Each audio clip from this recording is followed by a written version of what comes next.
Hello friends, in this video we are going to discuss priority scheduling algorithm. The priority scheduling algorithm இன்னொரு பேர் வந்து event driven scheduling algorithm சொல்லலாம். So priority னா என்ன பண்ணிடுவாங்க, இந்த எக்ஸாம்பிளும் இதை வந்து நம்ம ஒரு எக்ஸாம்பிள் வச்சு பார்ப்போம். இந்த எக்ஸாம்பிள் வந்து operating system book by Abraham சில்பர்ஸ்ல இருந்து தான் எடுத்திருக்குது. ஸோ இந்த ப்ரியாரிட்டி வந்து எப்படி கொடுத்துருக்கு அப்படின்னு சொல்லிட்டு பார்ப்போம். ஸோ இந்த இதில் வந்து ப்ரியாரிட்டி 5 ப்ராசஸ் எடுத்திருக்காங்க. இதோட பர்ஸ்ட் டைம் கொடுத்துருக்கு. இதுல வந்து என்ன பண்ணிருக்கு, priority is also given here. So இப்போ இதோட கேண்ட் சார்ட், இப்போ வந்து 2 ப்ராசஸ்க்கு ஒரே ப்ரியாரிட்டி இருந்துச்சுன்னா, ஸோ ஃபார் எக்ஸாம்பிள் இப்போ இதோட ப்ரியாரிட்டியும் 2ன்னு வச்சுக்கோங்களேன்.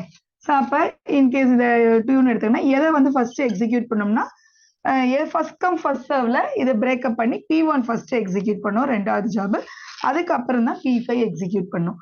ஸோ 2 டைப் ஈக்குவலா இருந்துச்சுன்னா நம்ம வந்து ஃபர்ஸ்ட் கம் ஃபர்ஸ்ட் சர்வ் வச்சு நம்ம பிரேக்கப் பண்ணிக்கலாம் நம்ம, ரைட். ஸோ இங்க வந்து நம்மளுக்கு எல்லாமே ஈக்குவலா கொடுத்துருக்கிறதுனால நம்மளுக்கு ஒன்றும் பிரச்சனை இல்லை இந்த எக்ஸாம்பிள்ல, ரைட். ஸோ இப்போ P1, இப்போ ஒவ்வொன்றுக்கும் நம்ம இந்த கேண்ட் சார்ட் பார்ப்போம். ஸோ ஃபர்ஸ்ட் ப்ரியாரிட்டி என்னது, P2.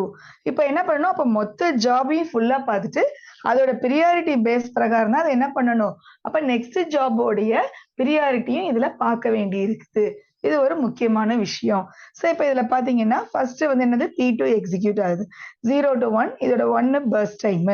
அதுக்கு அடுத்து என்னது, P5 வந்து என்னது செகண்ட் ப்ரியாரிட்டி, அதோடைய பர்ஸ்ட் டைம் என்னது 5. அப்போ 1 + 5 6. அப்ப P5 வந்து இதுல எக்ஸிக்யூட் ஆகும். அதுக்கு அடுத்து என்னது P1 வந்து என்னது தேர்ட் ப்ரியாரிட்டி.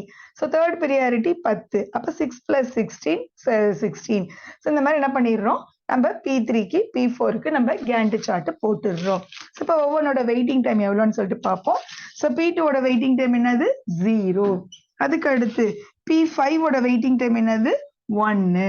அதுக்கு அடுத்து P1 வந்து எப்ப ஆரம்பிக்குது, 6 மில்லி-செகண்ட் வெயிட் பண்ணிட்டு இருக்கு. அப்ப 6 தான் இதோட வெயிட்டிங் டைம்.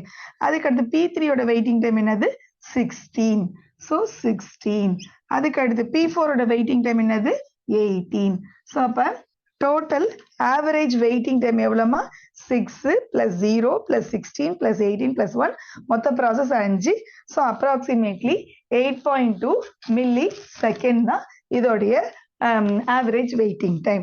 ஸோ இதுல வந்து ஒரு ப்ராப்ளம் வந்து என்ன ஃபேஸ் பண்றாங்க அப்படின்னு பாத்தீங்கன்னா, ஸ்டார்வேஷன்னா என்ன பண்றது இல்ல, அதுக்கு CPU கிடைக்கிறது இல்ல. எதுக்கு, லோயர் ப்ரியாரிட்டி ஜாபுக்கு சம்டைம் CPU கிடைக்காமலே போயிடும்.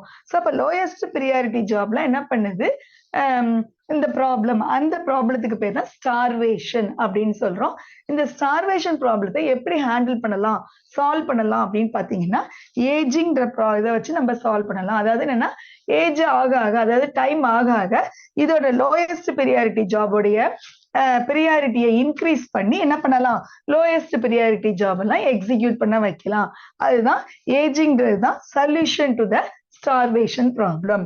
ஸோ இதுதான் நம்மளுக்கு priority scheduling algorithm.